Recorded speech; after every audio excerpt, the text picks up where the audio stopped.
Blog Talk Radio.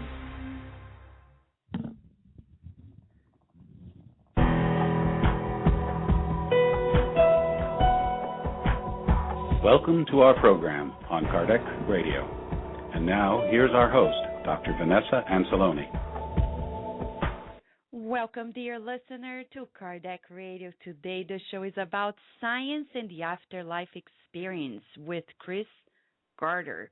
He's a British writer who has been compiling a lot of evidence regarding the afterlife experiences. And besides that, the show has a lot more to share with you. We have beautiful segments, passages received by the very Chico Xavier and the medium Valdo Vieira, Life After Life by the Spirit Anderson in the book Among Brothers of Other Lands. You're also going to listen to chapter 4 with Carla Carvalho. It's Happy Life, the book by Joana de Angelis, Divaldo Franco's mediumship. We are also going to stream to you this new segment, Kardec Radio Answers to Your Questions. This question was brought to us by a friend last week during the program at Kardec Radio, and it's quite interesting and very universal. Then later, you're going to listen to Questions and Answers 24 to 36 of the Spirit's book by Allan Kardec through the beautiful voices of John DeRosa and Steve Shepard. And later, Kirsten de Mello is going to explain to us an excerpt of the law of preservation in the Spirit's book, encompassing selflessness and courage, followed by an explanation, beautiful explanation as well, by Luis Sergio Marotta on the Gospel and Spiritism, by the way, inspired by the loving and kind spirits of the beyond. Luis Sergio Marotta, who is also a musician, he put together a beautiful tribute to one of the main characters of the book Renunciation by Emmanuel through Chico Xavier. The music is entitled Alcyone. And later, Marco and Joyce Magalhães are going to tell us about Spiritism in your life with childhood education, followed by Bernadette Leal's beautiful instruction on children's ingratitude. There's so much to share with you, and you, if you're out there live with us, you can be here at the chat room of Kardec Radio at blogtalkradio.com/Kardec Radio and kindly bring to us your questions and your comments. And we also can answer to your questions through our email at kardecradio@gmail.com or kardec@kardecradio.com. Or you can go to our Facebook page, facebook.com/Kardec Radio. You can write your comment or your question right there, and we'll be streaming here for you. If you also have a personal question you'd like Kardec Radio to answer here on the show, either anonymous or not, just let us know, because last week when we started the program, we had our dear friend Fernando Arruda sending his question that really helped so many people. We got great feedback because, you know, Kardec Radio has listeners in more than 60-plus countries. We have lost the account already. There are so many countries. Our audience has been growing and expanding as we speak, and we are happy about it because this work is the work of God. And as we are talking here about the very Allan Kardec, as we talk about the afterlife experience, Kardec in the Medium's book, Chapter 1, Part 1, the Medium's book, Kardec entitles this chapter in the following way: Are there spirits? That's a good question. The renowned researcher and wise educator, Allan Kardec, brings to us the realization that what happens to us in the afterlife? When the body dies, do we change? Do we keep on feeling the same things? And he asks the very thing. If we consider that these spirits keep on living, why would we not believe that they keep on thinking as much as they used to think when they were here? Why wouldn't we think that the spirits in the afterlife keep on loving whom they used to love? That they want to communicate with those whom they used to communicate or want to communicate? Why wouldn't they be here right beside us? Why wouldn't they be able to act upon matter if they still have a fluidic body? Why wouldn't they be around, willing to write? Why wouldn't they be willing to talk to us? These are the very reflections of Allan Kardec in the Medium's book. And Kardec was so insightful because he not only researched, but he understood the implications of this research. It's beyond proving. It's about the implications of the very fact that life goes on. You know, life really goes on. And Chris Carter is going to tell us about the much that he investigated throughout humanity's history on the communication of the spirits in the afterlife. It's fascinating. Chris Carter is actually Canadian, and he has been living in the UK, and now he is living temporarily in Korea, teaching. He's also an educator, and he's teaching there. So we are very grateful that he is here with us at Kardec Radio, sharing the much he has been investigated. He was actually recommended to us by our dear Betty Stafford, who was here once at Kardec Radio, also sharing his great and amazing reflections about the afterlife. For now, dear listener, we have so much to share with you, and to set the tone of the program today to nourish your soul, we are here sharing with you Chapter 4 of the book Happy Life by Joana de Angelis through the mediumship of the loving Divaldo Franco.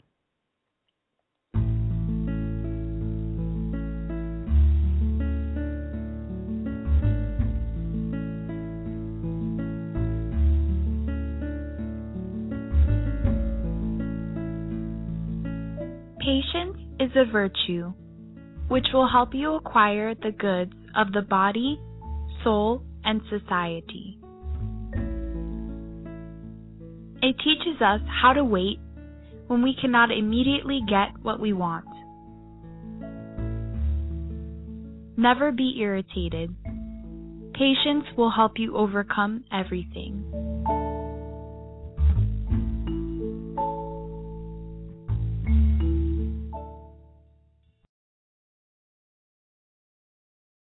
We will return to our program after these messages.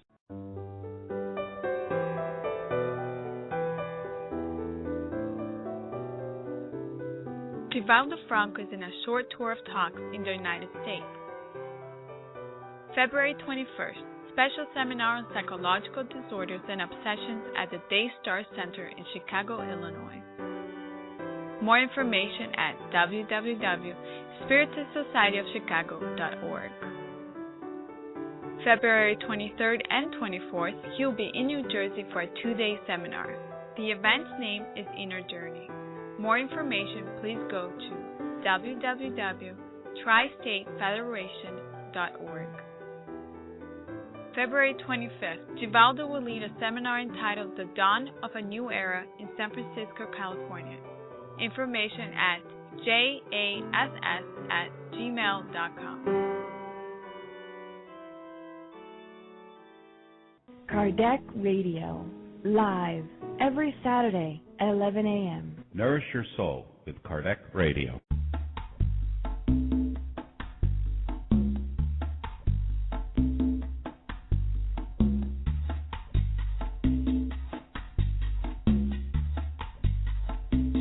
Listen to our sister radio, Bazera Online Web Radio, retransmitting Kardec radio shows 3 times a day.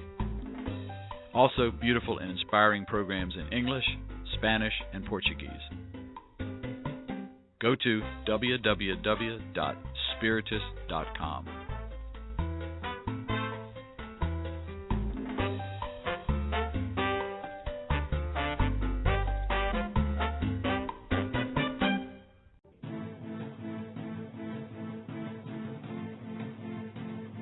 the International Spiritist Council is organizing and promoting the 7th World Spiritist Congress, which will be held in Havana, Cuba on March 23rd through the 25th of 2013. The Congress theme will be Charity and Spiritual Education in Building a World of Peace.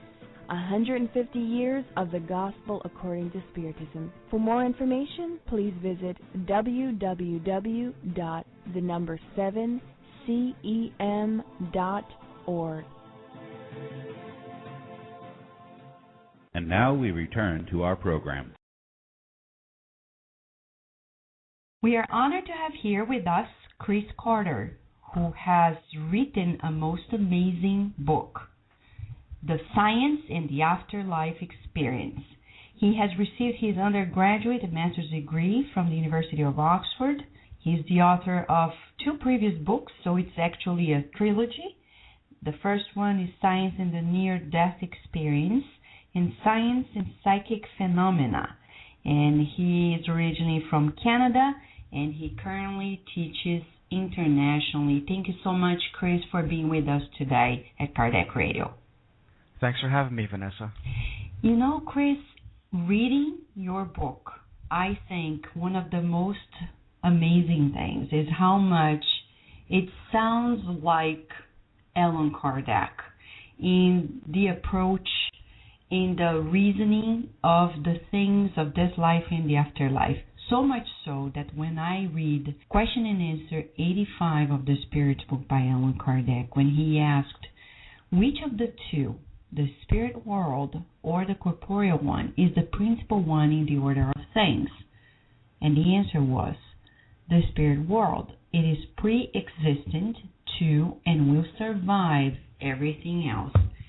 This comes in 1855 at a time that very much, much of your discussion here also was happening. Much of the research, especially in the United States and England, was happening regarding spirit phenomena in so many different ways. Though in your book you talk about even the topic of reincarnation. Can you tell us more about the implications of this understanding? Because that's pretty much how you start your introduction. And I'll quote from the very first page, the manner in which we live our lives depends to a large extent on what we believe comes after it. So can you tell us more about the implications of understanding that life goes on? Right. Well, think about the modern world. We're now faced with diminishing resources.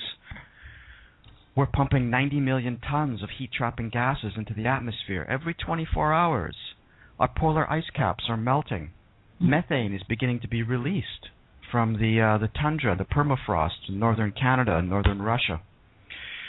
So unless there's a change in people's behavior, I think that mankind faces one of the greatest, if not the greatest, ecological disaster that it's ever faced since the last ice age. And this could very well mean the demise of our civilization. Mm-hmm. But for human beings to change, I think that we first need a change of attitude, which comes from a change of belief. Mm-hmm. So my books are very much about changing the way people think about their relationship to this world and to perhaps another world. Mm-hmm. It's quite interesting because inevitably some people will argue, why do I care about the afterlife? It just matters to me that I'm living this life. What happens to future generations, I sometimes don't care. So how would you respond to that? Well, I suppose that in the first place, I suspect such a person of being a sociopath, that is somebody who has no conscience. Mm-hmm. It's difficult to argue rationally with a sociopath, but regardless of whether they care or not about future generations, I think that the research in my books prove that the afterlife is a fact beyond all reasonable doubt. And I go to, it may seem like an extraordinary claim, but I think I go to extraordinary lengths to make my point. So whether or not they believe, whatever they believe, is ultimately irrelevant. They'll find out in the end. Mm-hmm. Yeah, much like one of the quotes you had in your book. But is that the main reason why you wrote these books, and especially this one? No, the books originally grew out of a lengthy debate that I had with a very stubborn and dogmatic skeptic several years ago, and frankly I was shocked by his ignorance and by the crudity of his arguments. And so I decided that a book was needed to examine the evidence for psychic abilities such as telepathy, to examine the evidence for the near-death experience as involving a genuine separation of mind from body, and also to examine the evidence that we survive the deaths of our biological bodies. So I decided to write a book, and it turned out to be an absolutely huge manuscript, which no publisher would accept as one book. It was just too big. Mm-hmm. And so it was broken up into a trilogy. So the first book, as you pointed out, was Science and Psychic Phenomena, Fall of the House of Skeptics, was essentially a critical examination of the arguments of the so-called skeptics of parapsychology, the Michael Dawkins, the Richard Dawkins, the Michael Shermers, the Richard Wisemans of this world, James Randi, so forth. The second book was Science and the Near-Death Experience, which carried on and examined the near-death experience and argued for its reality as a genuine separation of mind from body. And the third book in the trilogy, Science and the Afterlife Experience, examines three more lines of evidence for survival of death: children who remember previous lives, apparitions, reported apparitions, and communication with the deceased via talented human mediums. But it's not necessary to read the first two books in the trilogy before reading the third, because I summarize the results and findings from the first two books in the introduction to Science and the Afterlife Experience. Exactly. I agree with you.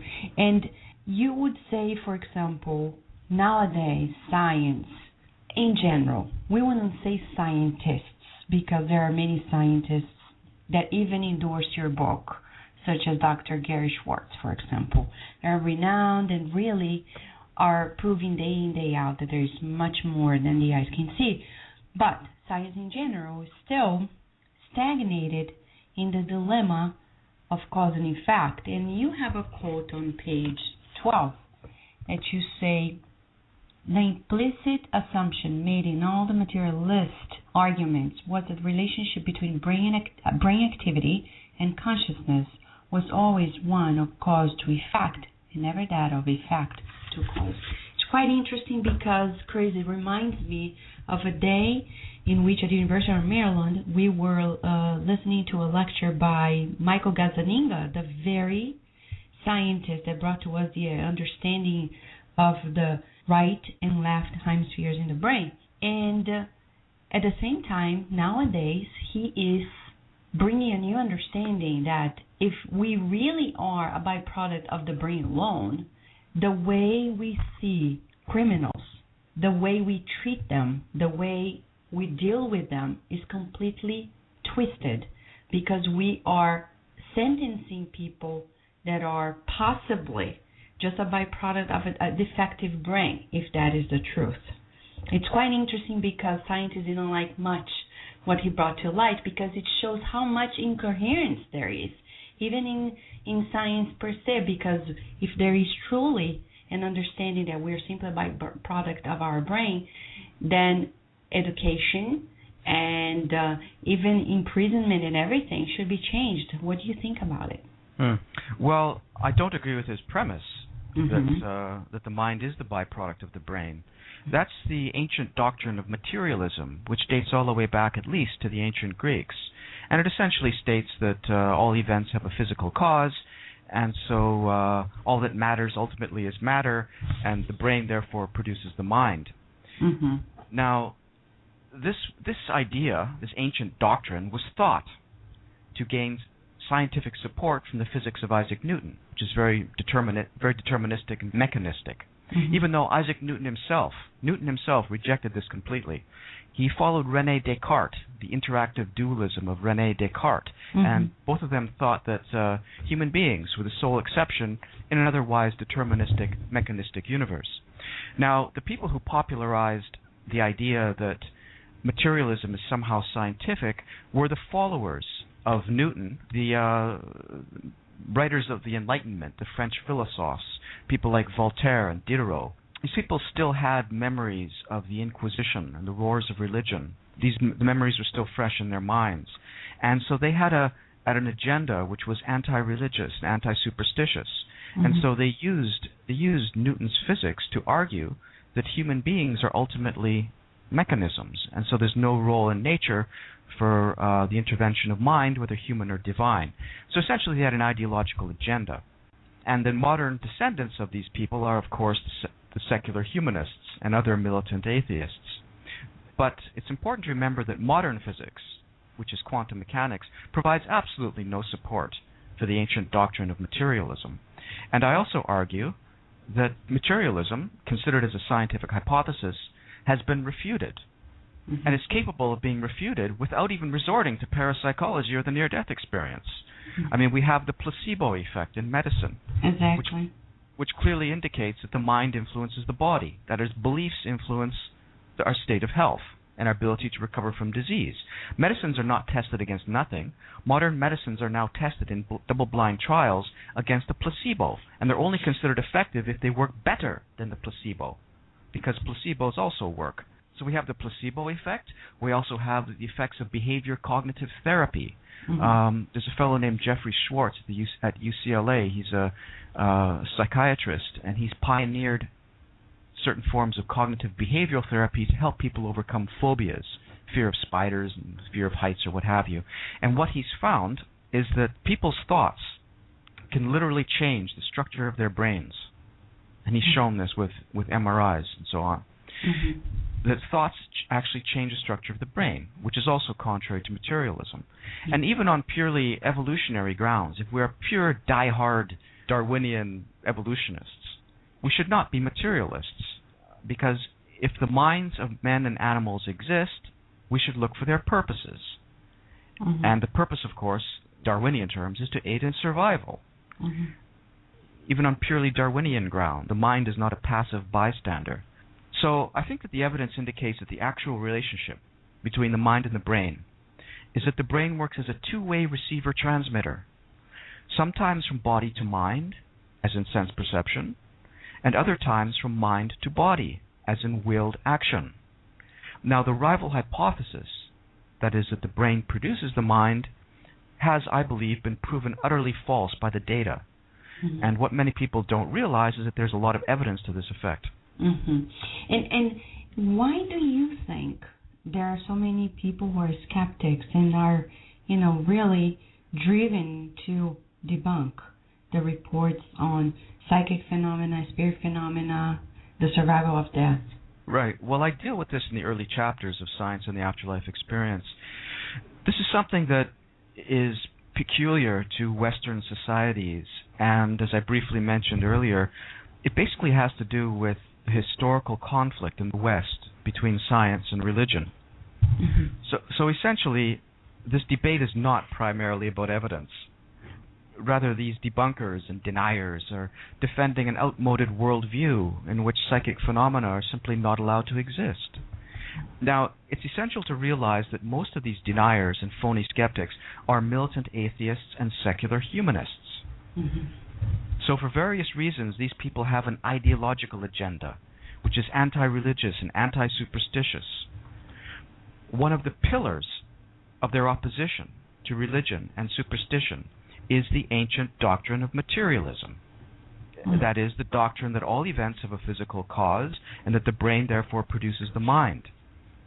So, if they conceded the existence of psychic abilities such as telepathy, and if they conceded the existence of the near-death experience as involving a genuine separation of mind from body, then materialism, which is one of the main pillars of their opposition to religion and superstition, would crumble. And this, I think, more than anything else, explains their dogmatic denial of the evidence that proves materialism false. Now, I'd like to add one more thing. I think it's important to remember that there is, in fact, a deep connection between the ideology of secular humanism and the modern so-called skeptical movement. The major, largest skeptical organization was formerly called the Committee for the Skeptical Investigation of Claims of the Paranormal. They changed their name to Committee for Skeptical Investigation a few years, coinciding with the release of my first book, incidentally. But at any rate, they were founded in 1976 by atheist philosopher Paul Kurtz at a meeting of the American Humanist Association. So most of these phony skeptics these deniers and debunkers are militant atheists and secular humanists with an ideological agenda to promote. And so they're going to do everything they possibly can to deny the evidence that proves materialism false. It makes so much sense to us.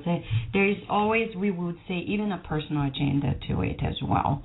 Some experiences, even in their childhood, that would probably give them ground to really pursue that line of thought. Though, Chris, we would say even religious people, they, depending on their religious background, they don't even explore that much about the afterlife too. Yes, well, I think that religious fundamentalists and these dogmatic materialists are really opposite sides of the same coin.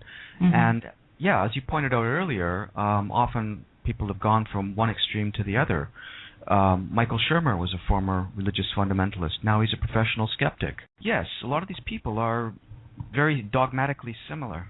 So you can tell there is a personal agenda there as well. So, Chris, we are going to give a short break. When we come back, we would like to know more about some of the main topics of your book. Okay? All right. We will return to our program after these messages.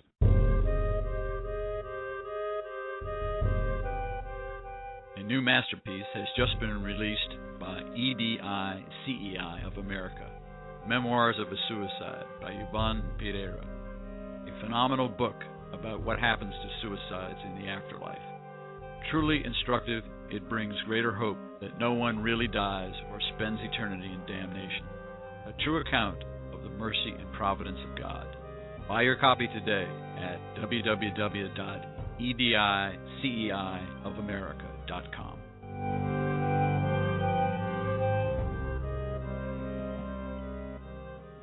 Nourish Your Soul with Kardec Radio.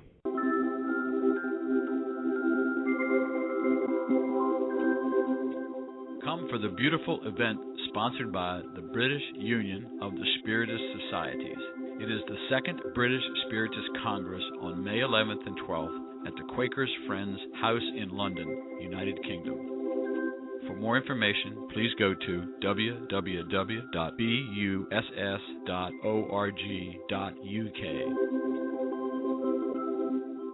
Nourish Your Soul with Kardec Radio. Spiritism for Everyone, the online study of the Spirit's Book and the Gospel according to Spiritism. Spiritism for Everyone meets every Wednesday evening and Saturday morning using the latest technology in web conferencing. You can join in from any computer in the comfort of your home or office, no matter where you are in the U.S. or the world. Spiritism for Everyone is open, free, and requires no registration. To access the web live meetings, go to www.spiritus.us. Spiritism for Everyone is a program of the United States Spiritist Council.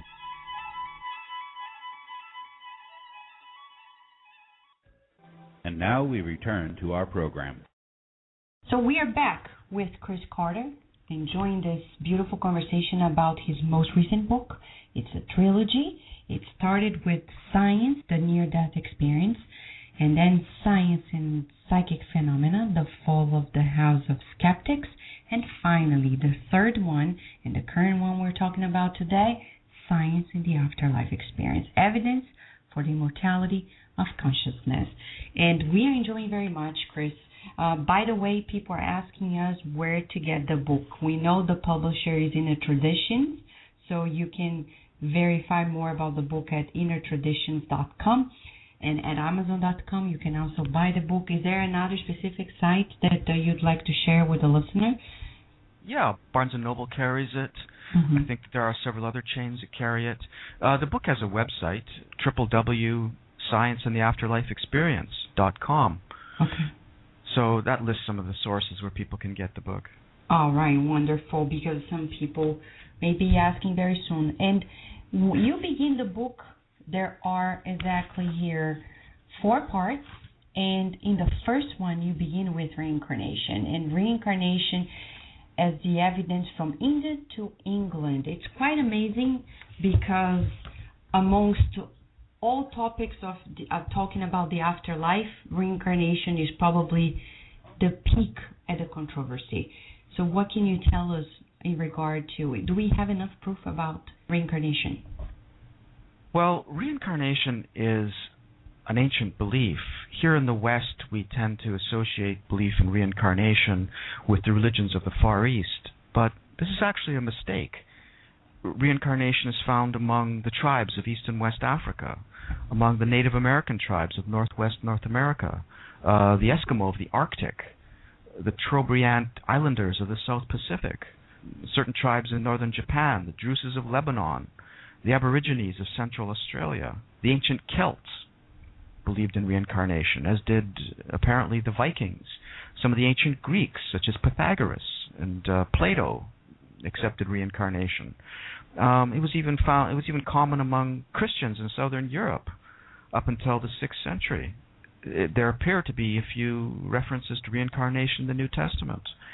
So it's a widespread belief. At any rate, modern research into reincarnation essentially begins with the work of psychiatrist Ian Stevenson. He began hearing about cases of children who remember previous lives. He began investigating such cases, and he was amazed by what he found.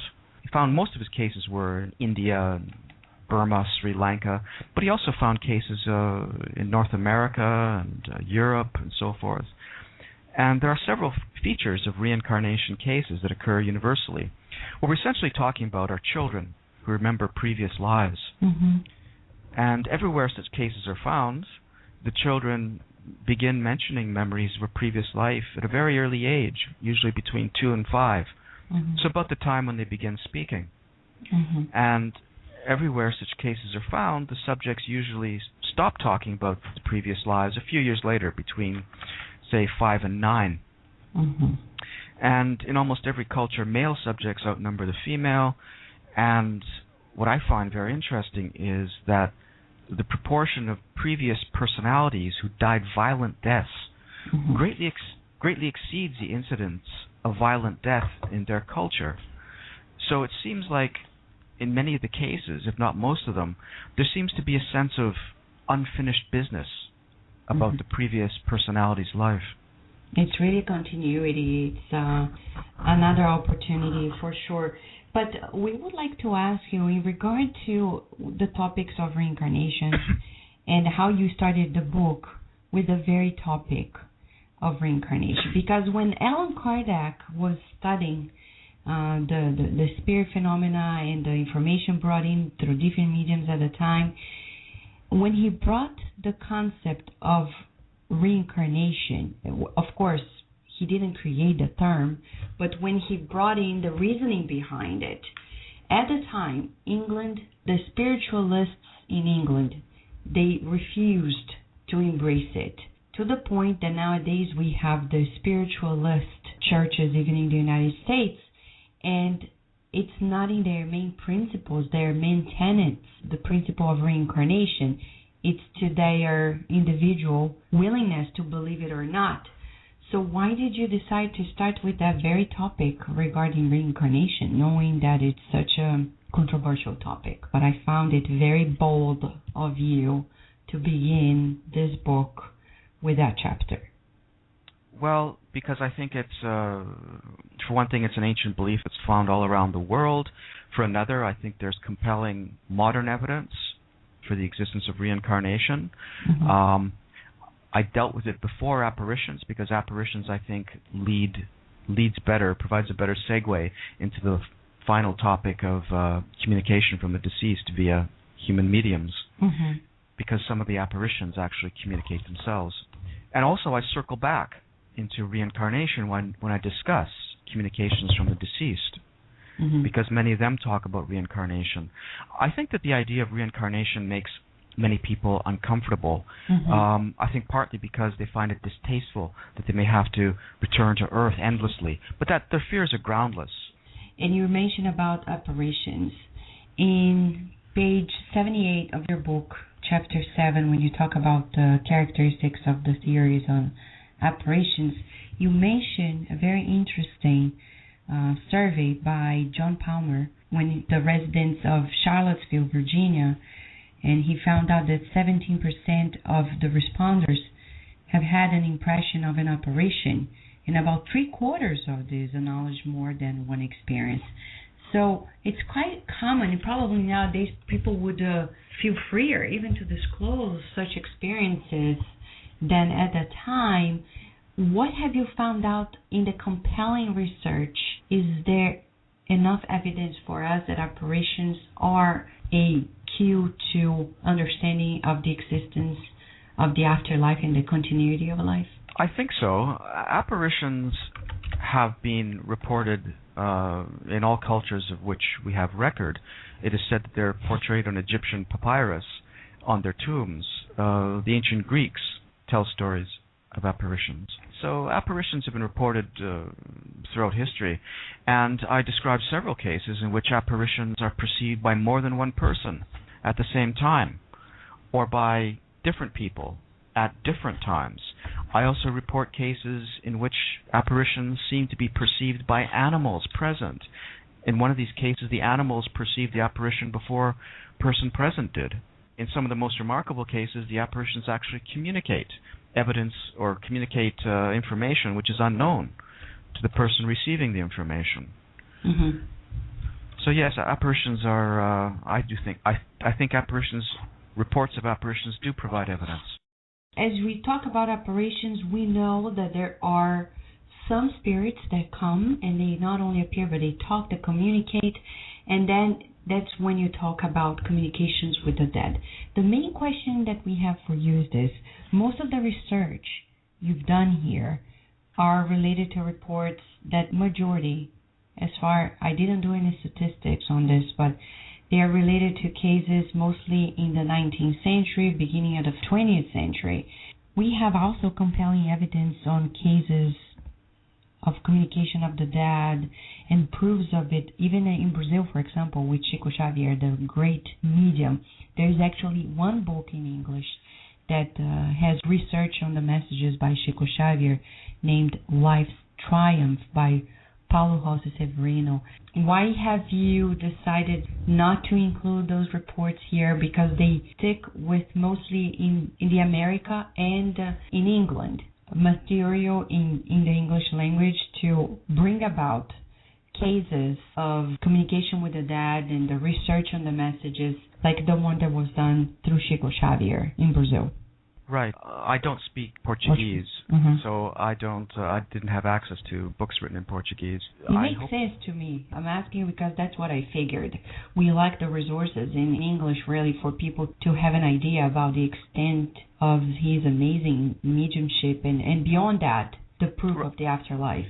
Right, absolutely. But I would like to comment on your earlier statement that I concentrated on cases from the 19th and early 20th century. But the reason why there's the preponderance of my cases come from that time period is because that's when most of the high-quality research was done.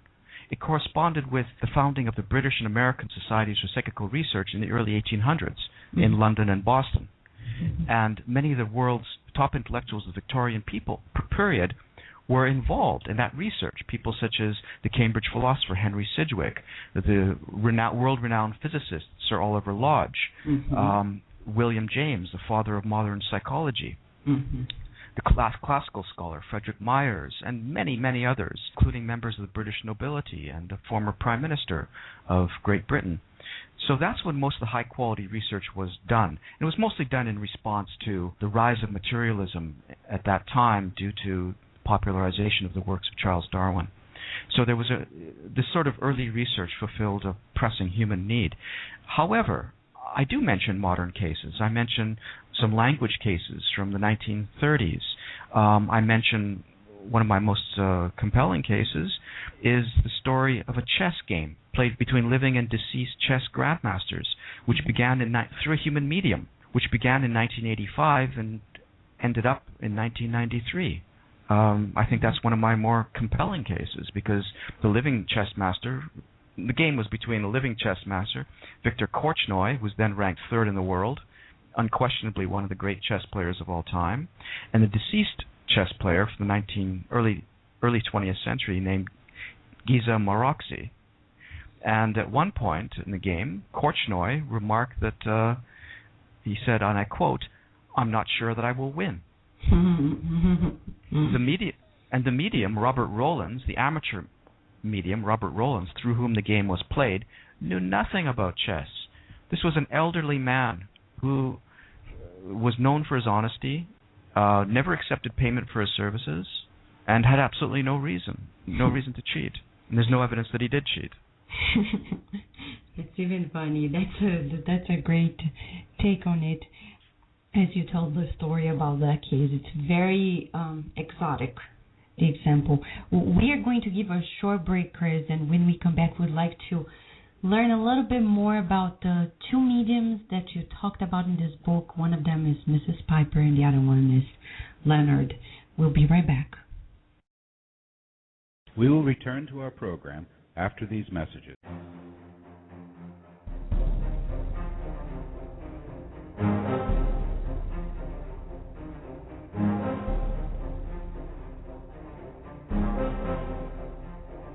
The United States Spiritist Council invites you to the 7th U.S. Spiritist Symposium to happen on April 20th in Fort Worth, Texas. The theme of the year is Life in the Spiritual World, the works of Andrea Lewis. More information at www.spiritistsymposium.org. Nourish Your Soul with Kardec Radio. Now in English, the book Action and Reaction by the Spirit Andrea Louise, psychographed by Chico Xavier. Buy your copy online or via your ebook reader. Go to www.ediceiofamerica.com today.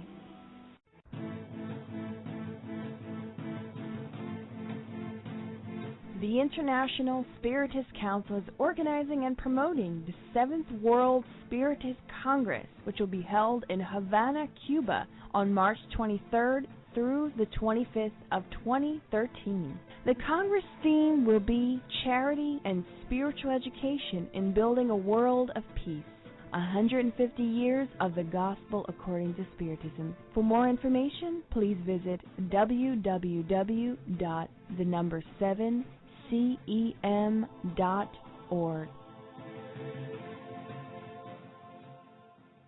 And now we return to our program.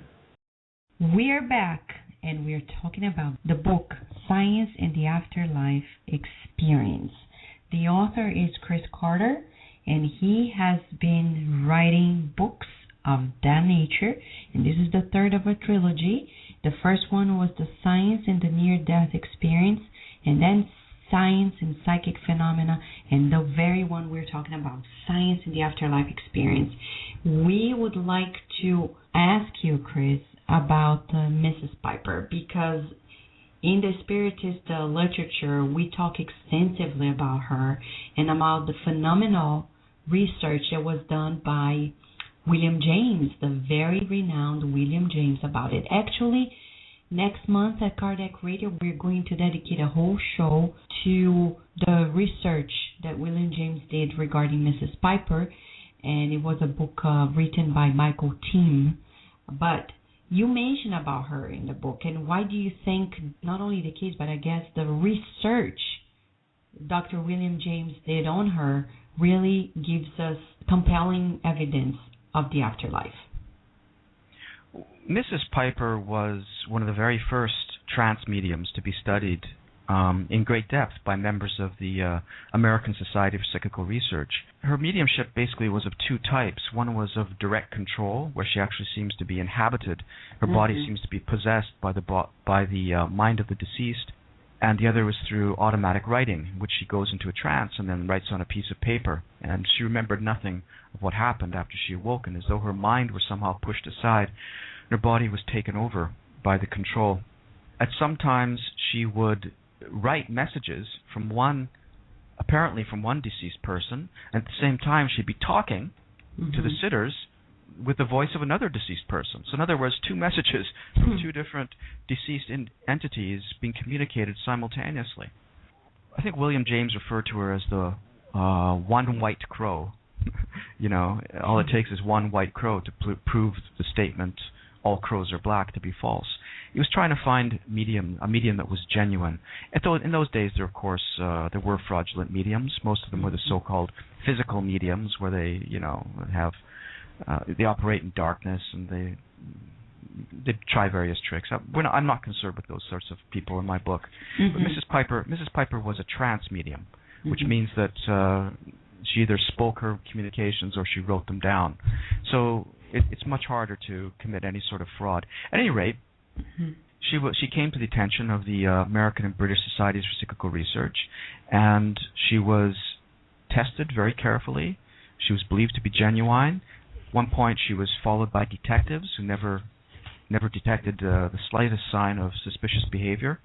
She was invited by the British Society of Psychical Research to come to London, England, to be tested. So in England, she knew nobody. She had never been there before, so she obviously could have no accomplices in England. But again, she got results in England which was just as good as the results she produced in Boston. And after some of the researchers who investigated her, such as Richard Hodgson, after they died, messages purporting to come from them began to be communicated through Mrs. Piper. So she truly was a remarkable medium. Yes, she was. She certainly was. But you don't keep yourself there. You talk about trance mediumship, which was, for example, Chico Xavier's main mediumship as well. But you classify it as mental mediumship. And then you give the example of the mediumship of Mrs. Leonard. Who was Mrs. Leonard, and why did you decide to put her case in this book? Well, Mrs. Leonard was another very powerful medium. She was based in England, across the ocean from Mrs. Piper. Many of the most remarkable communications did come through Mrs. Leonard. She had some communications in which they not only seemed to be from the perspective of the deceased individual, but they brought forth messages the living people, the sitters, didn't want to hear. They were either, in some cases, they were just bored by it. They didn't know what the person. They thought the medium was talking nonsense. There was a case about a Mrs. Talbot who seemed to be receiving a message from her deceased husband, and he kept on going on and on about a logbook that he'd written. He wanted him to find a logbook. It had a table of Indo-European languages on it. And he wanted him to find the book and look on page 12 or 13. And she just and her words were, Mrs. Talbot said, she started all over again, becoming more and more insistent, and she was not interested. She said, it sounded absolute rubbish to me. And she thought the medium was tired and just talking nonsense. So she went home that night, and over dinner she told her daughters about what nonsense the medium was saying. Now she didn't want to hear it. And her daughters became very interested and said, come on, let's try and find the book. Let's go through Father's things and try and find this book. And so they did. They looked through his office, and they found a book. It was shabby black leather. It had dust all over it. On the front it said Table of Syro-Arabian Languages. And then she looked on page 13, and she found a message that Mr. Talbot had transcribed from a book called Postmortem, published anonymously. In the book, it basically describes, it reads here, quote, I discovered by certain whispers, which it was supposed I was unable to hear, and from certain glances of curiosity or communication which I was supposed I was unable to hear, that I was near death. And he writes, presently my mind began not only to dwell on happiness which was to come, but happiness which I was actually enjoying. I saw long-forgotten forms, playmates, schoolfellows, companions of my youth and my old age, one and all who smiled on me. I endeavored to connect my soul with the body which lay on the bed in my house. The endeavor failed. I was dead. So that, among other things, were found in his notebook. It seems as though the deceased Mr. Talbot was trying to prove his continued existence to his wife by directing her to a passage he had written in a notebook while he was still alive, whereas Mrs. Talbot thought it was all nonsense and didn't want to hear it. Wow, that's amazing. That's really amazing. And why do you think nowadays we don't have, or so many William James out there to research on mediumship? I think there's several reasons for that. First of all, as I said earlier, the British and American Societies of Psychical Research were formed in the 1880s in response to a very pressing social need. It was the rise of Darwinism, and materialism was becoming more popular. People were losing their faith, losing their belief in an afterlife. And so these dissident thinkers, some of the best, most highly regarded thinkers of the Victorian time, decided to try and find empirical evidence for the existence of a spirit world. And so they launched a massive program of research. And again, this would be equivalent to, our top scientists and philosophers and scholars and politicians getting together to research this sort of thing. So it was a massive and unprecedented effort. I wonder if we'll ever see anything like it again. I doubt it. And I'm not even sure it's necessary, because I think that the results of their research were extraordinary and, in my opinion, conclusive. So that's one reason why we don't have this scale of research being conducted on the present day. The other reason is that many of these people had more freedom to research than modern scientists and academics do. You see, we talk about academic freedom, but academic freedom is largely a myth for a few different reasons. I mean, modern-day academics, first of all, have to get tenure. And in order to get tenure, they have to publish, they have to please their colleagues, their work colleagues, so they can't deviate too far from what the economist John Kenneth Galbraith referred to as the conventional wisdom. Exactly. They have to pretty much toe the party line. So first of all, they have to get tenure. Secondly, after that, they have to get grants. They have to apply for grants. So they're not going to, again, they have to be fairly conventional in their opinions and the opinions they express. They need to get published. Again, they have to be fairly conventional. And so most of these individuals simply haven't got the resources, or in many cases even the courage, to challenge the opinions of the status quo. It's essentially a case of the herd mentality in many cases. So, but there are exceptions, of course. But most scientists are not willing to express their true opinion until they either win the Nobel Prize, like Brian Josephson, the physicist, or until they retire. Yeah, it's a tough world. Being a scientist, I know it myself. It's very difficult. And few are the ones like Dr. Gary Schwartz, for example, who passed all the process. Now he's a little freer to really go above and beyond. But the other thing is, this book brings a lot of evidence on the afterlife. For us, it's quite clear. But you said at the end of the book that this is it. This is the third and the final of the series. What is lying ahead for you then? I'm talking to some of my colleagues about possible film projects based in part upon my work. That's a possibility. Yes, this is the third and final book of my trilogy. That doesn't mean I will not write more books. I have some ideas for some other books in the future. But yes, this book concludes a trilogy. And it's not it's not necessary for your listeners to read the first two books before reading this one, because I summarized the findings of my first two books in the introduction to Science and the Afterlife Experience. And I agree with you. And I think even if people believe in the afterlife, it's a great book to read also to get a lot of argument, not to argue with anybody, but to share with people, because it's very compelling. You talk about very solid research that was done in the past and great evidence as well. We would just so hope, Chris, if I may say this to you, getting to know more about the amazing afterlife evidence that came through amazing mediums like Chico Xavier, Divaldo Franco, etc., getting it in English, you have probably more product for you for upcoming books. And this is why we would recommend that book, Life's Triumph, by Paulo Rosé Severino. It's in English, and it's the research on messages by the medium Chico Xavier as well. All right. As we are talking about this, it reminds me of chapter 1 in the medium's book by Allan Kardec, as we are using certain terms, etc., and we're talking about the natural, supernatural. I think I remember either reading somewhere in your book or listening to other interviews you've given elsewhere that you probably agree with Kardec in regards to when he said, these are not supernatural phenomena. These are just in the order of nature. You agree with that, right?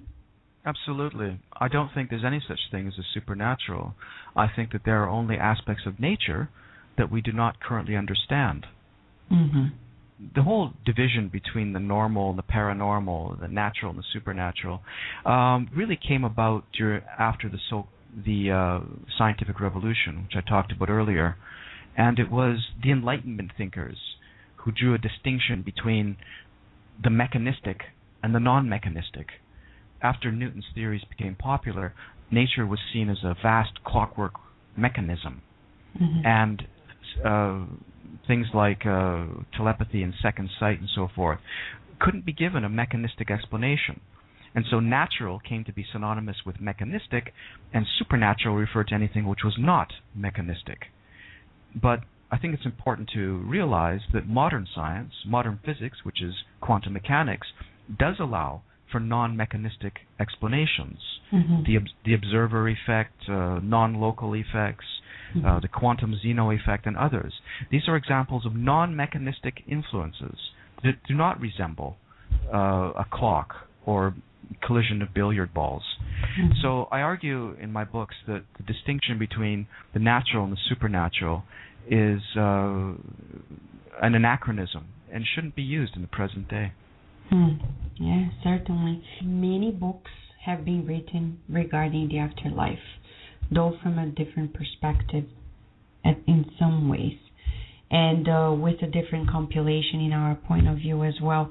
But why would you say that this book that you've written regarding the science and the afterlife experience stands out regarding everything else that is out there? Well, I think that it's a flattering thing to say, and I thank you for saying that. I think that the difference is that it's very comprehensive, for one thing. It deals in great detail with the evidence from reincarnation, from apparitions, from mediumship. I also get into the philosophical background, such as the relationship between the mind and the body. What does the evidence indicate? Let's take it out of the realm of pure philosophy, and let's look at what the evidence actually indicates. And also, because I think that I tackle all of the major skeptical objections head on. Mm-hmm. And I think that I convincingly show that absolutely none of these skeptical objections or these alternative explanations makes any sense, and ultimately they are founded upon the dogma of materialism. Mm-hmm. And I argue that this dogma is discredited, it's proven false, and no longer should be taken seriously as a counter-argument. Yeah, we agree, Chris, and we would say to the listener, it has compelling evidence, it has a very comprehensive explanation about the evidences in regard to the afterlife, and most important, it's very objective at the same time. It's very straightforward, and it will help many people not only reflect more deeply about it, but share with others. I've heard recently that people are getting together at cafes to talk about death and the afterlife. Well, that's a great book to bring together and really discuss with family members, friends, etc. Don't wait, we would say to the listener, for the next symposium, the next meeting, the next major congress to talk about this.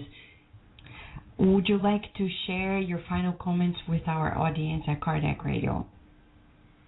Well, I think that those who believe in an afterlife do not have to apologize for the beliefs, feel embarrassed, or even take refuge in the mysteries of religion. I think that purely in terms of the evidence, they are in a much stronger position. If people would like to learn more about my third book, they can always go to the book's website, and the book's website has the same name as the book, so it's www.scienceandtheafterlifeexperience.com. Mm-hmm. And on the book's website, they can read excerpts of the book, they can look at the book's table of contents, and they can read endorsements that the book has received from scientists and philosophers and physicians from around the world. Mm-hmm. It's really amazing. Even Dr. Gary Schwartz, who actually opened our Kardec Radio 2 years ago, and Larry Dorsey, who was here as well at Kardec Radio, and many others. It's quite amazing, and I think you're doing phenomenal work. And we thank you very much, Chris, for being with us at Kardec Radio and for sharing so much so much information, giving us perspective, and also giving some directions to those who believe in the afterlife, are sure about it, and to others who possibly are not very sure about it. So thank you very much, and we hope to have you more often here at Kardec Radio. Thank you, Vanessa. We will return to our program after these messages.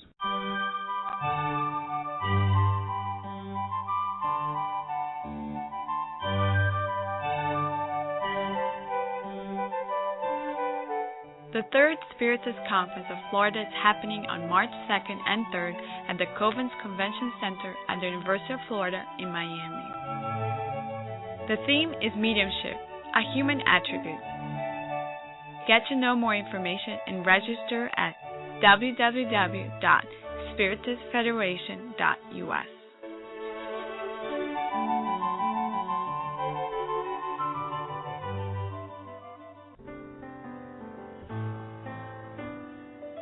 Spiritist Network, your gateway to on-demand Spiritist videos. www.spiritistnetwork.com. Spread the word. Kardec Radio, to learn more about Spiritism. Want to find a good way to explain life after physical death to kids or teenagers? Check out the book Message from a Teen in the Spirit World by the Spirit Neo Lucio and Psychographed by Chico Xavier. In this book, a teenager named Carlos explains his impressions on the new life in the spirit realm with his discarnate relatives and new friends. Purchase your copy online at www.ssbaltimore.org.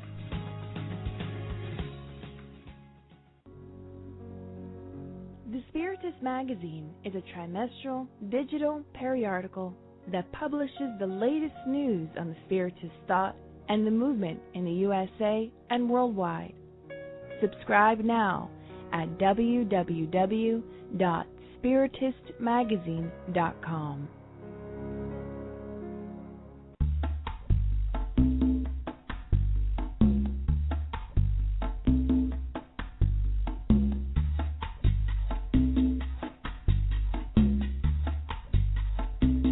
Listen to our sister radio, Bazera Online Web Radio, retransmitting Kardec radio shows 3 times a day. Also beautiful and inspiring programs in English, Spanish, and Portuguese. Go to www.spiritist.com.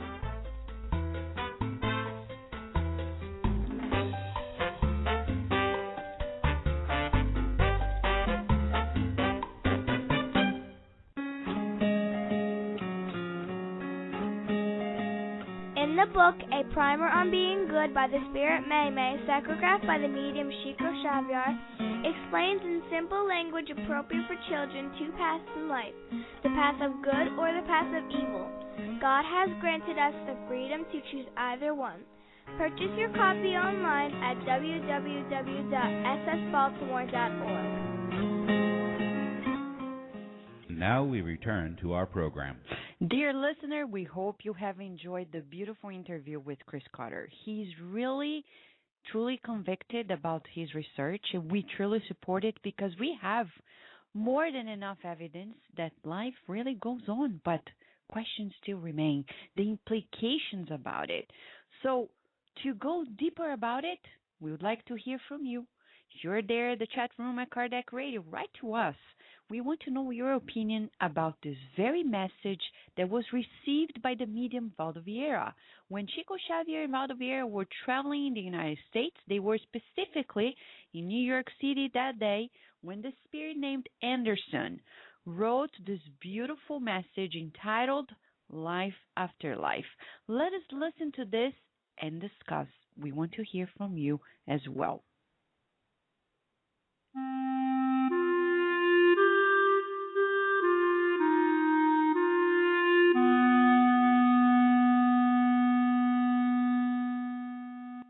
Life After Life by the Spirit Anderson.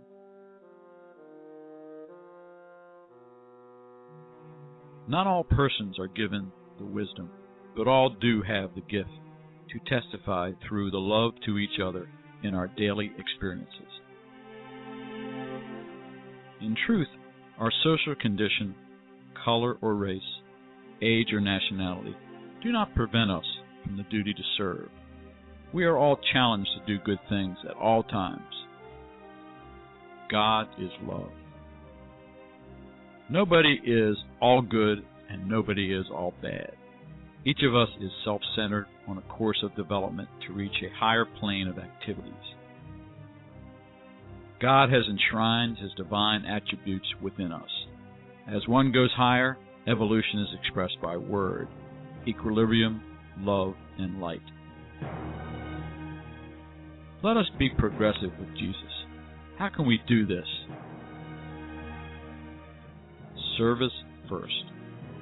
Spiritual refinement is man's soul experience, life after life, over and over again. Our present awareness extends over an extended period of the past. The area of experience varies from man to man. Each man only exists in the place for which he has fitted himself.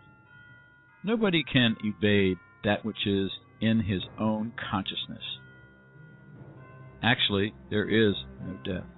As we live in our earthly body, our life continues in the beyond, according to our thought. Therefore, we come back to the physical world through rebirth, to conquer perfection, till we get complete command of our impulses and functions. Marvel not that I said unto thee, Ye must be born again. Jesus, John chapter 3, verse 7.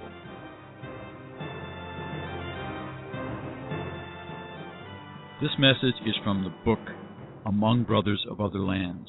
It was received by the medium Valdo Vieira while traveling in New York City with the medium Chico Javier on July 7, 1965.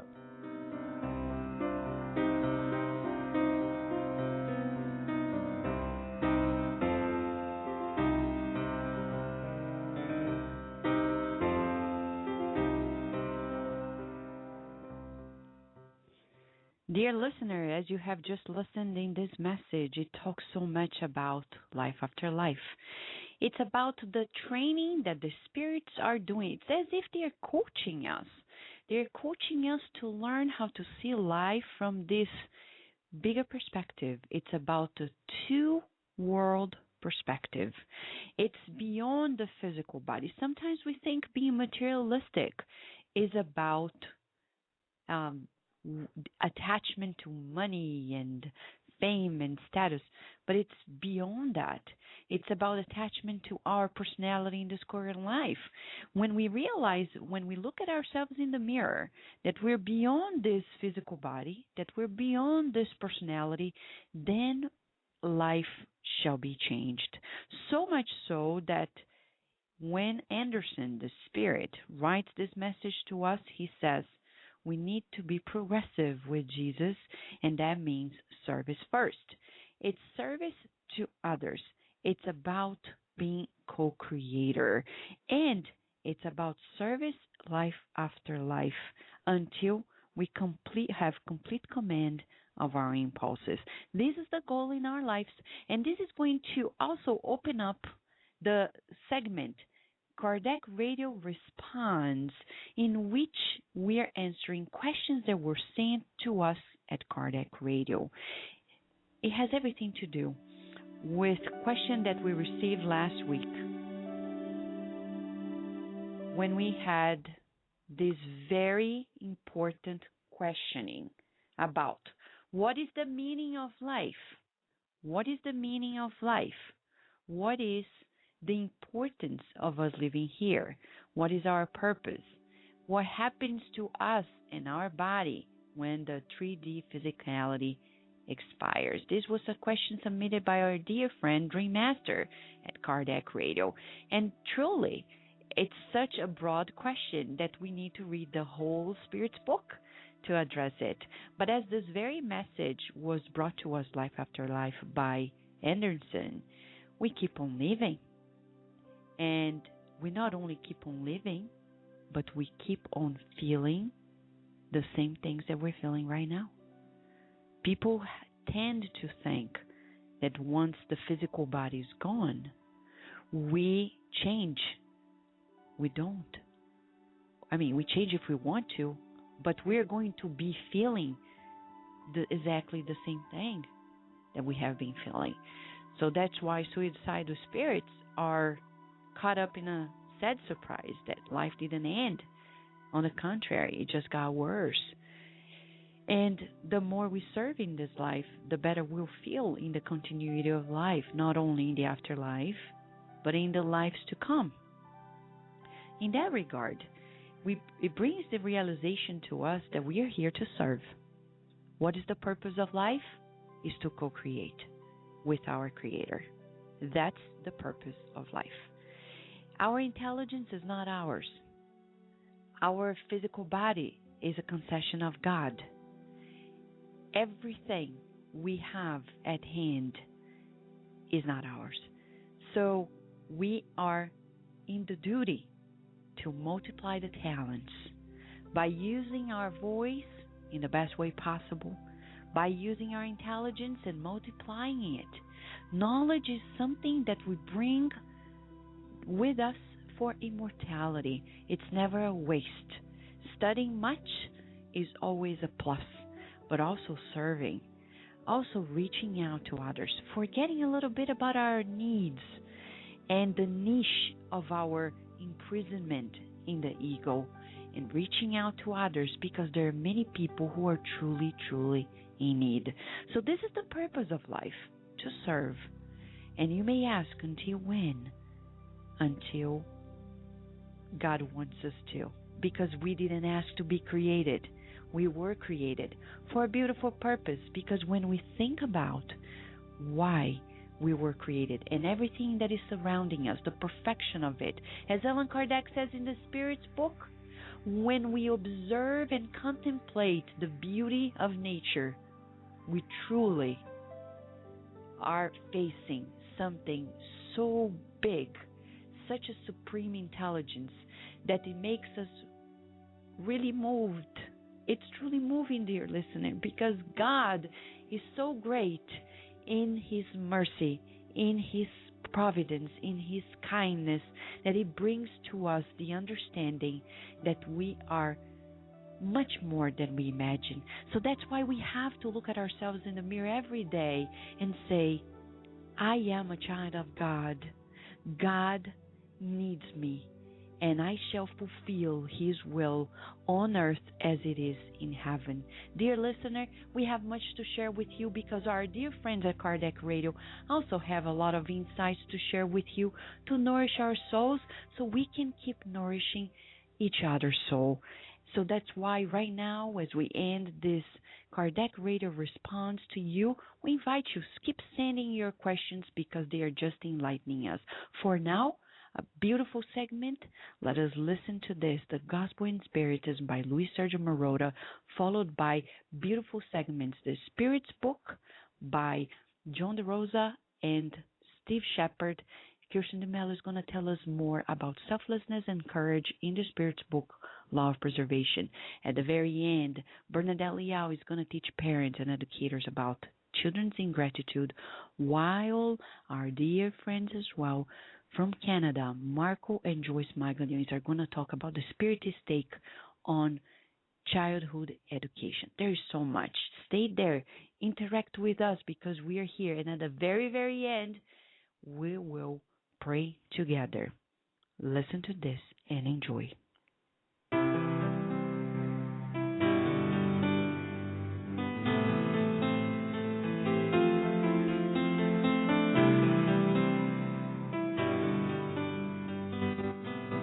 In the introduction of the Gospel according to the Spiritism, we will find at a certain point a topic called Historic Facts.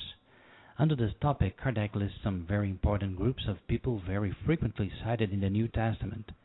Listen to Kardec. We quote, "In order to better understand the Gospel, it is necessary to know the true meaning of many of the words used, which bear relation to the customs of the Jewish society of the time. Some of these words no longer have the same meaning and have frequently been misinterpreted, which in turn has led to uncertainty. When the full meanings are explained, It shows the real sense behind certain maxims which at first sight appear rather strange. Well, out of all those people we started the Pharisees to talk about, because they have a great importance in our studies of the Gospel according to Spiritism and the Gospel itself. According to Allan Kardec, we quote Pharisees, from the Hebrew meaning division or separation. Kardec says, tradition is an important part of Jewish theology. It consists of a compilation of the successive interpretations given to the scriptures which became articles for dogmas. Among scholars, this was the subject for interminable discussions, most of which were over simple questions as to the meaning of words and their form, just like theological disputes and subtleties of scholastics in the Middle Ages. From all this resulted different sects, each one wishing to have the monopoly of the truth and consequently detesting one another, as so often happens. And well, when you read the Bible, and Jesus very often saying things like, "Woe to you hypocrites," or calling the Pharisees the offspring of snakes in Matthew 3:7, when we listen to something like this, we can make up some imaginary scenes in our minds in which we may depict the Pharisees as true monsters. But in real life, according to researchers and from what we can conclude, things were not really like that. Let's listen to Emmanuel's opinion. For those who are not used to this name, Emmanuel is the spirit guide of Chico Xavier, a great Brazilian medium. Listen to what he wrote on the passage.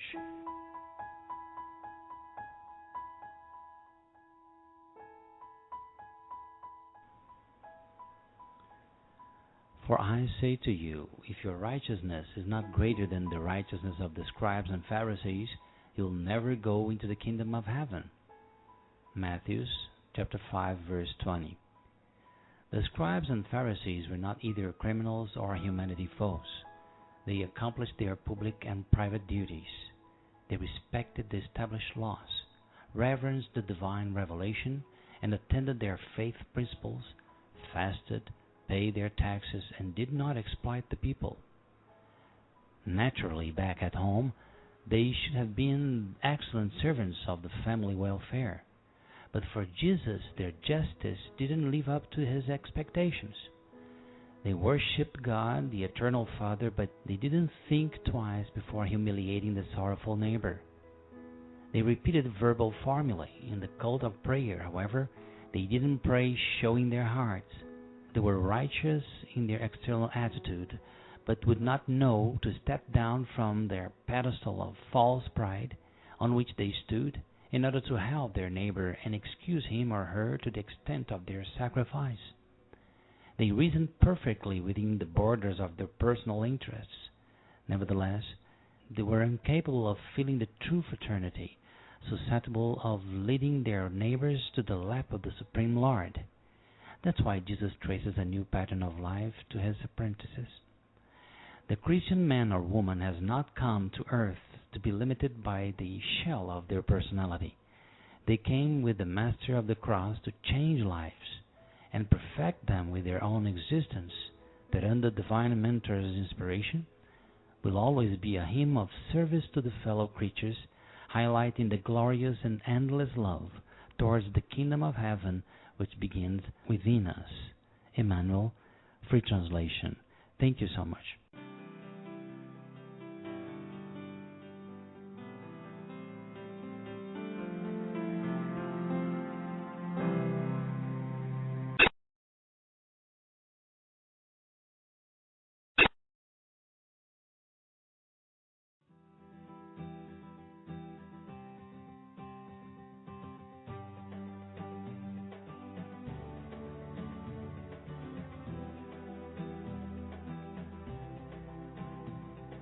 Hello, dear Kardec Radio listeners.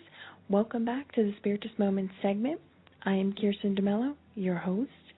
We are continuing our study on the law of preservation. Last week we discussed about question 708, and this week we will be discussing question 709, as well as chapter 16 from the book Jesus in the Home. So let's go ahead and read question 709 from the Spirit's book so we can digest it and discuss it. Question 709. Have those who in critical situations were obligated to sacrifice their fellow beings to appease their hunger, committed a crime? If it was a crime, was it lessened by the need to stay alive, which the preservation instinct has given them? And the spirits wisely answer, I have already responded in saying that there is more merit in undergoing all the trials of life with selflessness and courage. In this case, there is a homicide and crime against nature, and it must be doubly punished. This is not such a far-off topic, although what we may refer to as cannibalism doesn't readily happen in our society nowadays. But in other forms, we find ourselves, or perhaps we have found ourselves in situations where instead of being more charitable and kind towards others, we decided to be selfish and only care for ourselves. Or perhaps we've even done things against other people with the excuse that we needed to also survive. And the spirits wisely tell us that it's better to act in a selfless way and thus courageous way instead of having to extinguish someone else's life. And permit us to share with you chapter 16 of the book Jesus in the Home, although we are not reading the entire story, but with a small excerpt. When Jesus is seeking to illustrate and teach his disciples, and he tells them a story like this. 2 old friends were walking through the desert region of a mountainous area. Both were feeling ill and were trying to protect themselves as best they could from the blasts of freezing air, when they happened upon a half-dead child lying in the road at the mercy of the high winds of winter. One of them stared at the unusual sight and said irritably, Well, I'm not going to waste my time. I have to worry about taking care of myself. Let's move on. The other was more compassionate, however, and replied, Friend, we must save the child. He's our brother in humanity. Well, I can't, said the heartless friend. I'm tired and sick. This stranger would be an unbearable burden. It's cold and it's storming. We have to make it to the next village without wasting another minute. And he set off in long strides. The kind-hearted traveler, however, leaned over the outstretched boy and took a few minutes to hold him paternally against his chest. Cradling him close, he pressed onwards, although at a slower pace. The freezing rain fell methodically all night long. Nonetheless, after a long time carrying the precious bundle, he reached the inn in the village. He was greatly surprised when he didn't find his friend there, the one who had gone on ahead of him. It was only on the following day, after a painstaking search, that the unfortunate traveler was found dead, hidden beside the flooded road. Hurriedly pressing on alone and selfishly trying to save himself, he was unable to withstand the waves of violently cold air and fell over, soaking wet, without anything to help him against the freezing weather.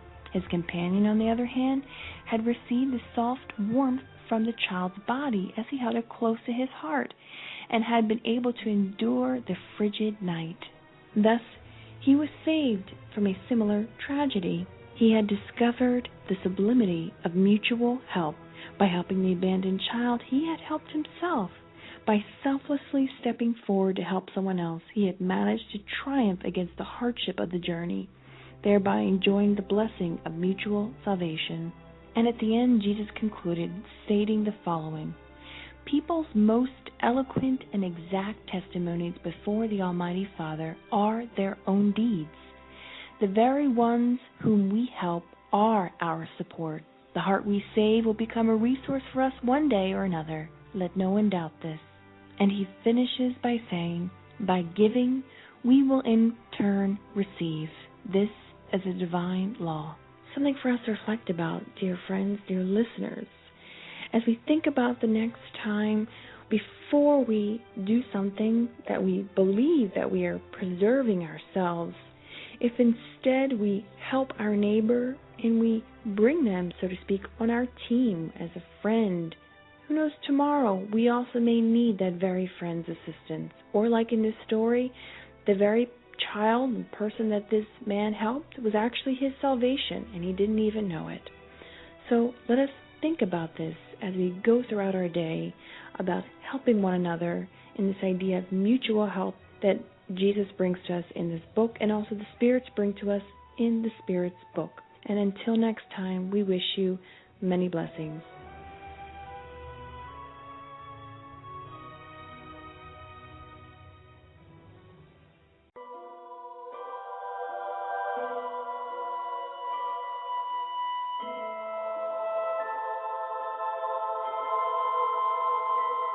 Question number 25. Is spirit independent of matter, or is it only a property of matter, as colors are properties of light and as sound is a property of air? They are distinct from each other, but the union of spirit and matter is necessary to enable matter to act intelligently. Sub-question number 25. Is this union equally necessary for the manifestation of spirit? For you, it is necessary because you are not built to perceive spirit apart from matter. Your senses are not formed to do so. Author's comments for question 25. In this section, we understand spirit to mean the intelligent principle rather than the entities designated by the name. Question number 26. Can we conceive of spirit apart from matter and matter apart from spirit? Absolutely, through thought. Question number 27. So, are there two general elements in the universe, matter and spirit? Yes, and over everything is God, the creator and author of all. These three elements comprise the principle of all that exists. They are the universal Trinity. However, to the element of matter must be added the universal fluid, which plays an intermediary role between spirit and matter, per se. Since matter is too dense for spirit to act upon it directly. Although from a certain point of view this fluid may be regarded as part of the material element, it differs from it due to special properties. If it were simply matter, there would be no reason for spirit not to be matter too. It is placed between spirit and matter, yet it is a fluid, just as matter is matter. In its countless combinations with matter, and under the direction of spirit, it is capable of producing an infinite variety of things about which you still know very, very little. By being the agent upon which spirit acts, the universal, primitive, or elementary fluid is the principle without which matter would forever remain in a state of dispersion. It would never acquire the properties given to it by gravitation. The author's footnote to the universal fluid. The universal cosmic fluid is the primitive elementary matter whose modifications and transformations comprise the innumerable variety of bodies found in nature. As the universal elementary principle, it offers two distinct states, etherization or imponderability, which may be considered the normal primitive state, and materialization or ponderability, which is in a certain way only consecutive to the former.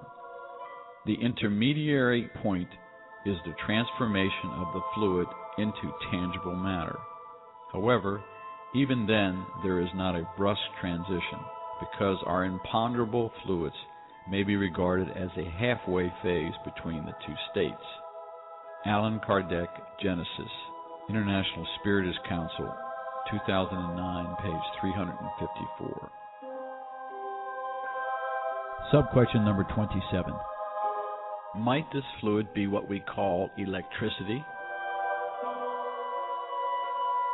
We have stated that it is capable of countless combinations. What you call the electric and magnetic fluids are both modifications of the one universal fluid. Properly speaking, this fluid is a perfect and subtler matter that may be considered as being independent of matter per se. Question number 28. Since spirit is something in and of itself, wouldn't it be clearer and less subject to confusion to label these two general elements as inert matter and intelligent matter? Words do not matter much to us. It is up to you to formulate your language in a way that you can understand one another. The disputes among you almost always arise because you cannot agree on the meanings of the words you use. Your language is incomplete regarding things that do not touch your senses. Author's remarks for question number 28. One obvious fact dominates all theories. We see matter, which is not intelligent, and we see an intelligent principle that is independent of matter. Nonetheless, the origin of and connection between these two are unknown to us. Whether they have a common origin and necessary points of contact between them, and whether intelligence has its own independent existence, or is only a property or effect, as some claim, or even whether it is an emanation of the divinity, this is all unknown to us. Matter and intelligence are distinct as far as we are concerned. Thus, we regard them as being two principles comprising the universe. Above these, however, we see an intelligence dominating and governing all others, and it differs from them due to its essential attributes. It is this supreme intelligence that we call God.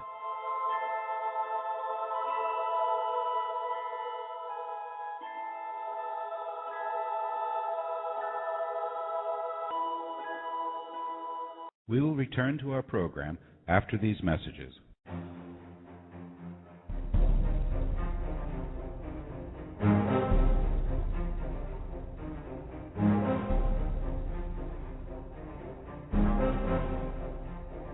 The United States Spiritist Council invites you to the 7th U.S. Spiritist Symposium to happen on April 20th in Fort Worth, Texas. The theme of the year is Life in the Spiritual World, the works of André Lewis. More information at www.spiritistsymposium.org.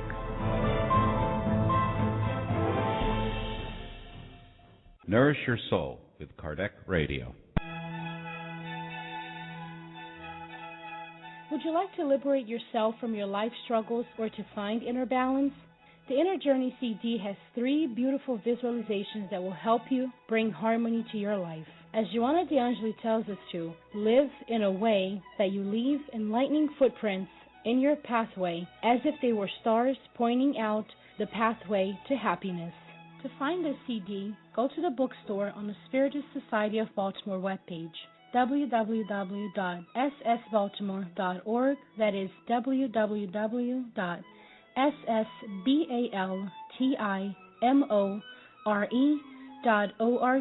and start your inner journey today. Nourish Your Soul with Kardec Radio.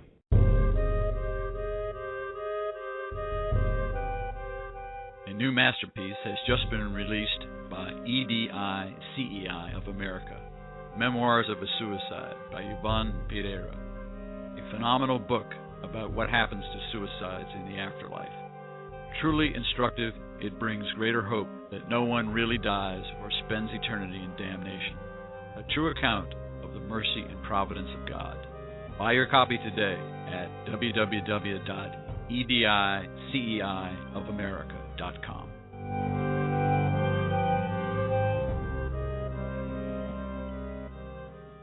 Nourish Your Soul with Kardec Radio.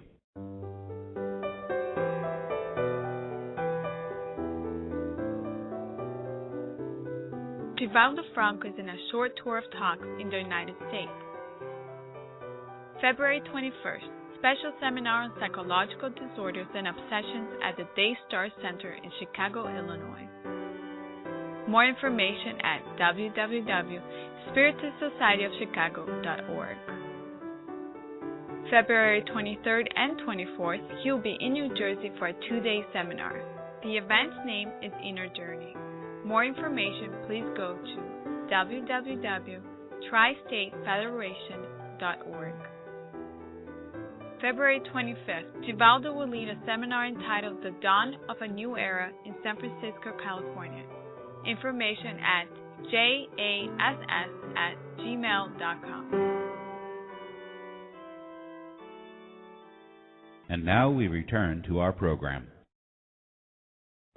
Dear listeners, welcome to the segment Spiritism in Your Life. Today we're going to talk about the importance of childhood education. Pestalozzi, the great educator, once said, all natural powers and faculties should be developed in a way that makes moral life possible for men. And Allan Kardec also said, it is through education, even more than by instruction, that humanity will be transformed. Education is fundamental in our society and our moral development, especially in today's societies where families are forgetting the basics of childhood education and giving away a good opportunity to change the existence of these incarnated spirits. Our first question is, when should we start spiritual and moral education? And the answer is, we should start even before the child is born. During pregnancy, we have to transmit these good, elevated thoughts and ideas to the incarnated spirit.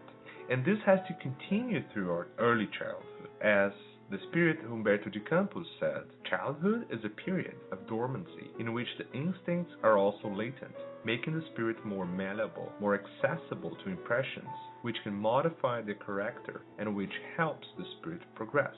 Or Emmanuel in the book The Consoler, the moral education process, which forms the character of the individual, becomes more difficult after the infancy period. If this educational process hasn't been done at home, once he or she reaches adulthood, only the violent process of our harsh trials could change the thought of these human creatures. Another very important aspect of childhood education is to understand the immense amount of work that is being done before the incarnation starts. So besides the traditional research and educational psychology, Spiritism reveals to us, especially through the books of André Luiz, the immense amount of work in the spiritual world for the preparation of a new incarnation. The little child that we receive in our families is a spirit that's been returning many times in earthly experiences, bringing individual needs and a program of life established during its preparation to reincarnate. Each spirit, then, is reborn among the most suitable environment to their inner development, with a program of life outlined in the spiritual world. This does not exclude the responsibility of parents, family, friends, and society in the education of this incarnating spirit. For more rebellious is the spirit, even if he has been reborn in the deeply inferior environment, abandoned by parents, in the worst conditions. That is the case when educational actions are most needed. This will provide conditions to the reincarnated spirit to evolve, energy and inner strength to overcome the trials necessary to its improvement. And the most important question is, who has the responsibility of educating these reincarnated spirits? And the answer is all of us, but primarily parents.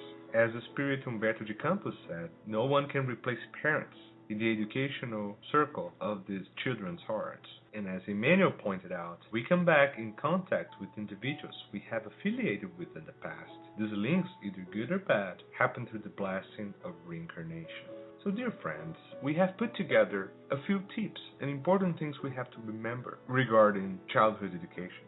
So number one, spiritually, kids may have much more experience than we have in many aspects of life. So use that as a starting point to guide your teachings.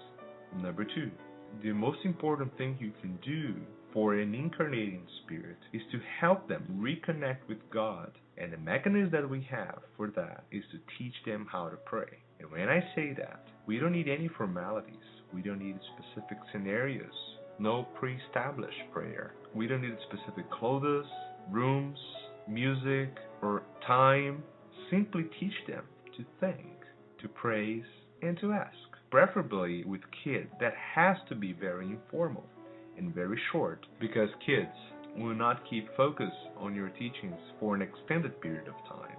As an example, the best way to do it is to start by asking them to thank God for the nature, for the sun, for their house, for their food, for for their family without using any predetermined formula. Just ask them to truly think about God. Next step is to praise, and then we ask.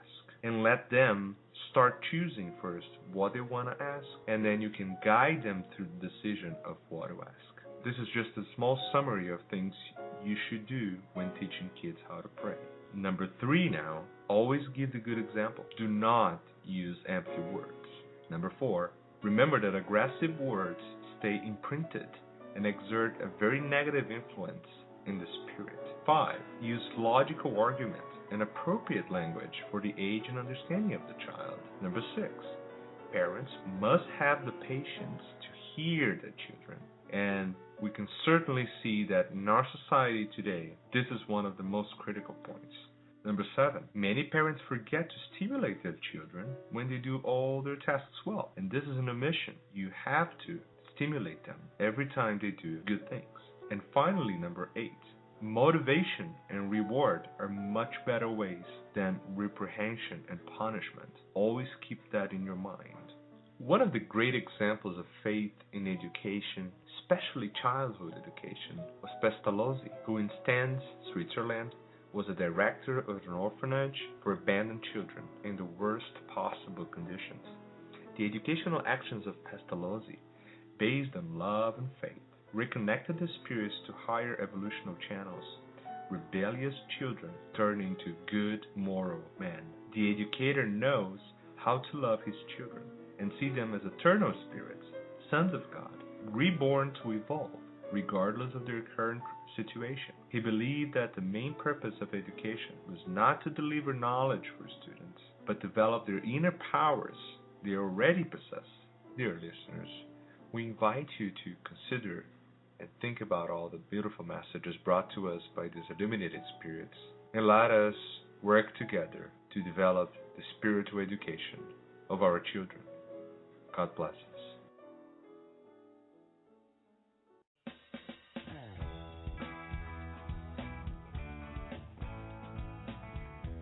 Welcome to our Youth Education Spiritism with Kardec Radio.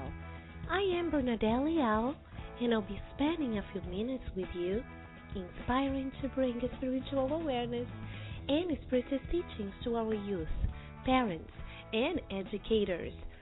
Today we will answer the following question. Despite everything I have done for my child, why does he still treat me with ingratitude? We sometimes hear people saying that they wish children would come with a manual on how to handle them. Although the idea may sound wonderful, we all know that it does not occur.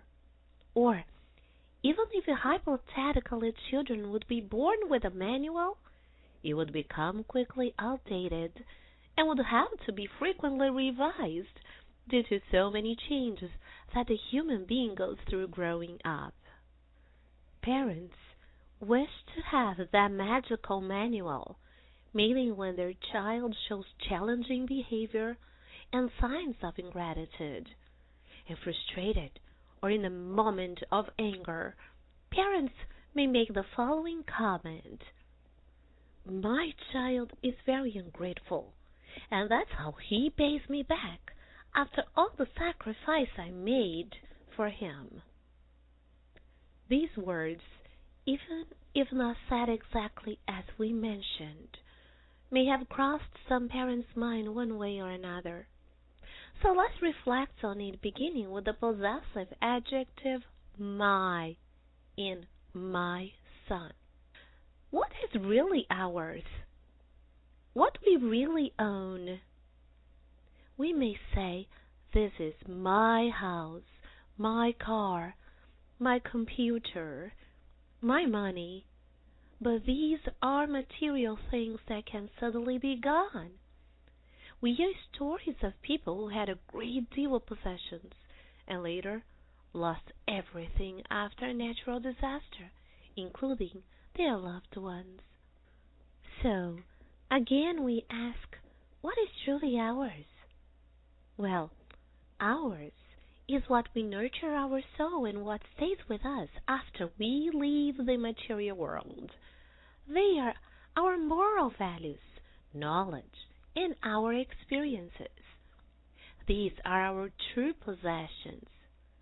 When we refer to someone as my son, my mother, or my husband, it is only to give a sense of belonging, meaning that we are related to a certain family, but we do not own our children.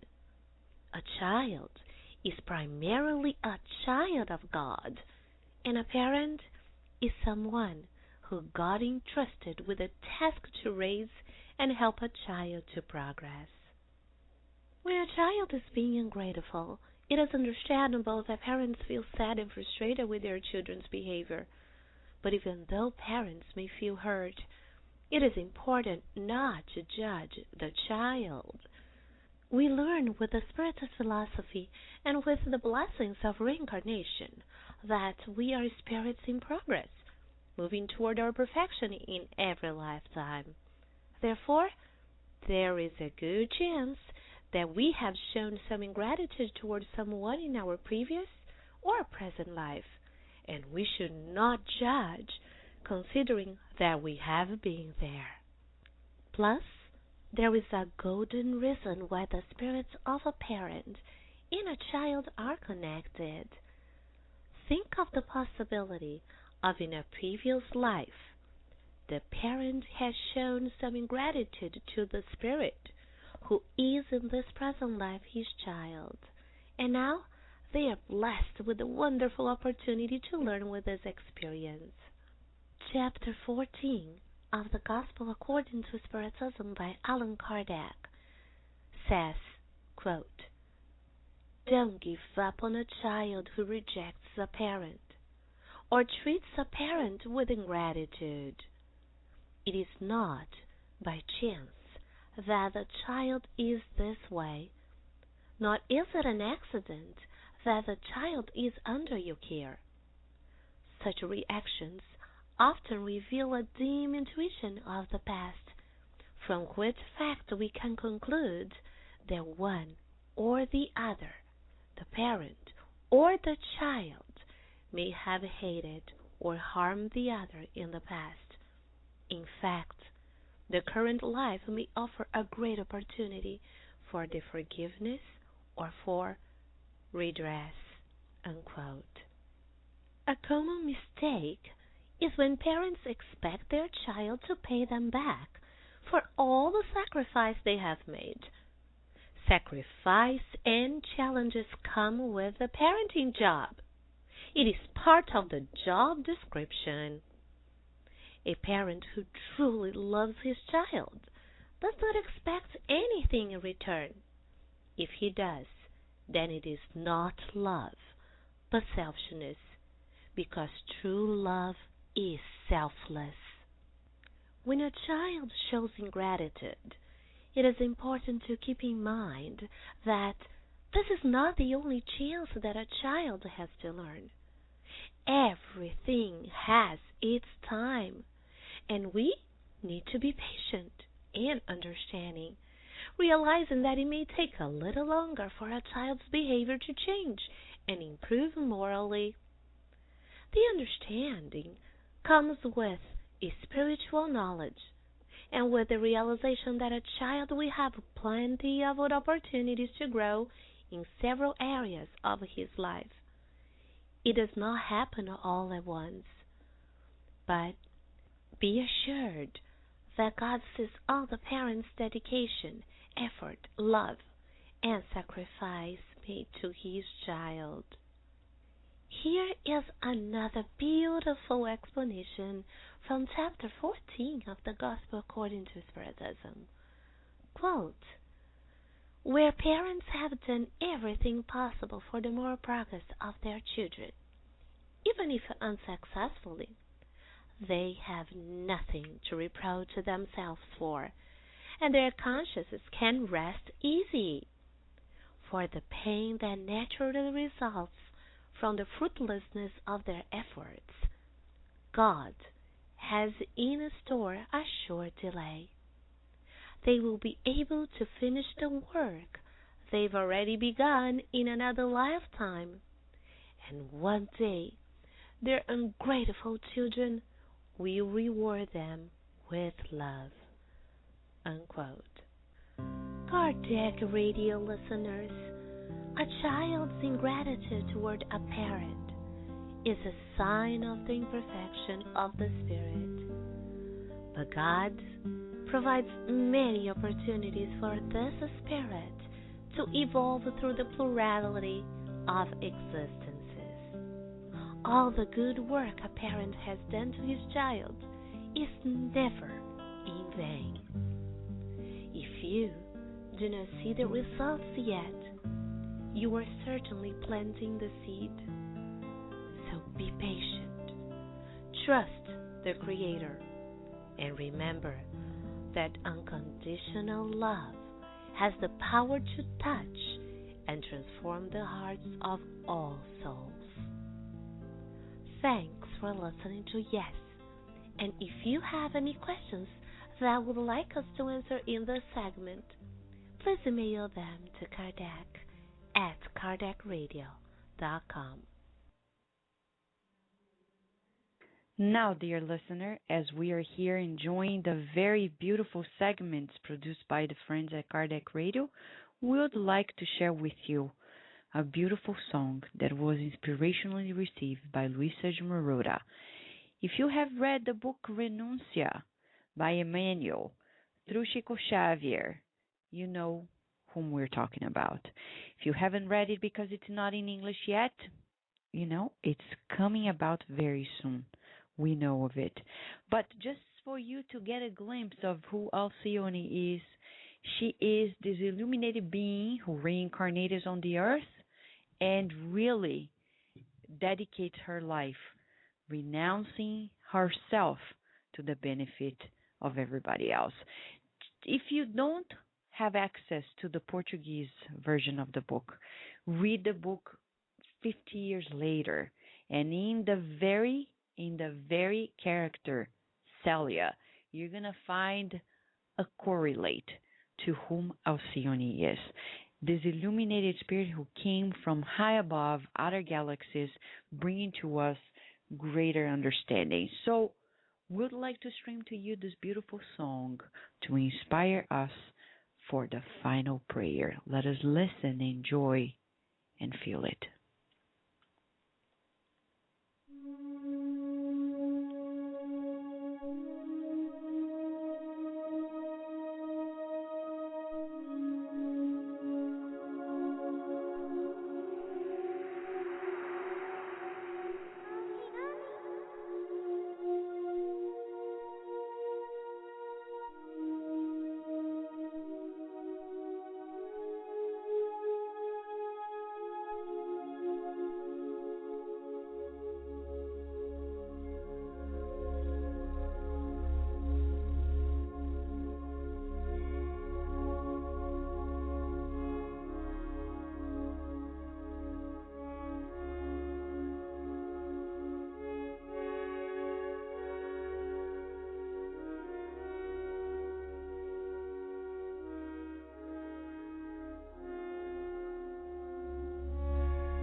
Feeling inspired, dear listener? Yes, it's about life after life. And to celebrate with gratitude the joy of living and keeping on living, how about if we join in a collective prayer? Collective prayers are powerful, but they are only powerful when we unite our thoughts and feelings in one single thought and feeling. And to do so practically, we often explain at the Spiritist Society of Virginia that all people have to do is to follow those who are leading us in a prayer, word by word, inside of our hearts, feeling by feeling, without judgment, just surrendering to that collectivity that we are putting together. So let us raise our thoughts. Visualize the beautiful universe. Picture the many galaxies, the starry points in the sky.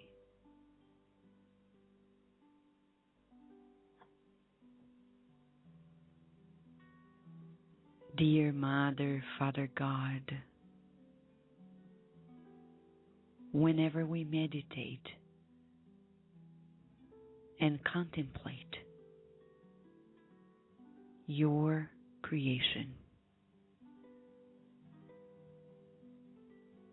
we feel more closely the love of your heart, your loving providence, and yet we don't comprehend everything.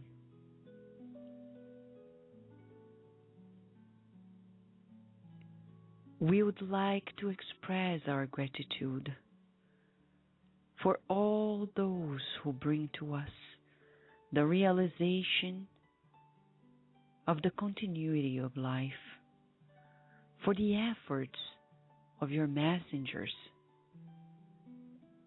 in alerting us, warning us, kindly advising us on the many important implications of the continuity of life.